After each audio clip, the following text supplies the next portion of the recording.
After creating what you thought was the perfect hatch pattern, later on you may change your mind. Fortunately, making changes to hatch is very easy because the workflow for creating and editing hatch is identical. Let's take a look. On my screen I have a drawing that represents the landscaping plan. Since we're going to be talking about editing hatch, I would like to create some hatch first. That way we know how it was created. I would like to hatch these large trees.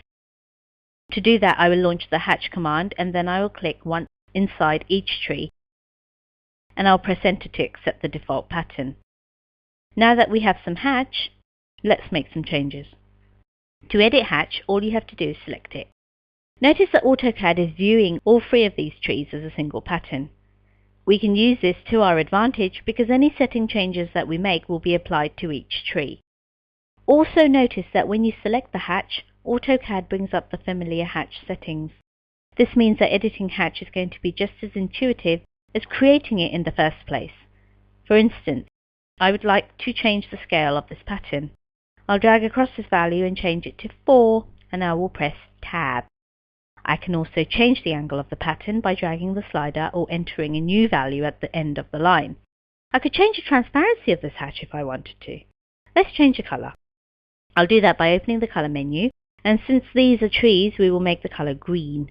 Maybe I would like to change a pattern. I'll come up and click Hatch Pattern and I'm going to select Solid from the menu. When I am finished making changes, I will press the Escape key. Now the things are certainly looking better, but you know what? These large green areas look a little bland. Let's apply a gradient fill hatch to these trees, such that we can simulate sunlight. Once again, I will select the hatch and I will come up and choose Hatch Pattern. I'll then drag down through the patterns and I'm going to select this one, Gradient Sphere. Try and visualize what this is going to look like. Notice it doesn't look like what you would expect. That's because AutoCAD is spanning that gradient across all three trees. No problem, if I come up to the Options panel, I will click this arrow and expand it and I will come down and choose Separate Hatches. This will convert each tree into its own individual hatch pattern. After this change, the one on the left is the only one selected. You can see the sunlight appears to be coming straight down from the top. Let's change this by coming up and clicking the centered toggle to turn that value off. Now, if I want to adjust the angle of the sunlight, I can simply drag my angle slider and adjust the angle of this pattern. Finally, I would like to change the color. Since this is a gradient pattern, I have access to the two colors right here. Let's open the upper menu. This represents the darker color. In this case, it's blue. I will come down and choose Select Colors, and from the color selector, I'm going to grab color number 96, and I'll click OK.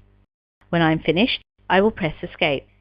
Now this tree looks very good. At this point, I would like to apply the same hatch settings to these remaining two trees. We can do that by selecting one or both of the trees. I'm going to grab both of them, and then in the hatch settings, I'm going to come up and choose Match Properties.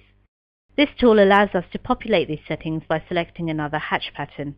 I'm going to select this tree, and when I'm finished, I will press Escape.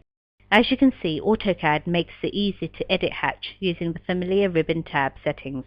You can quickly dial up the perfect pattern to accommodate any design need.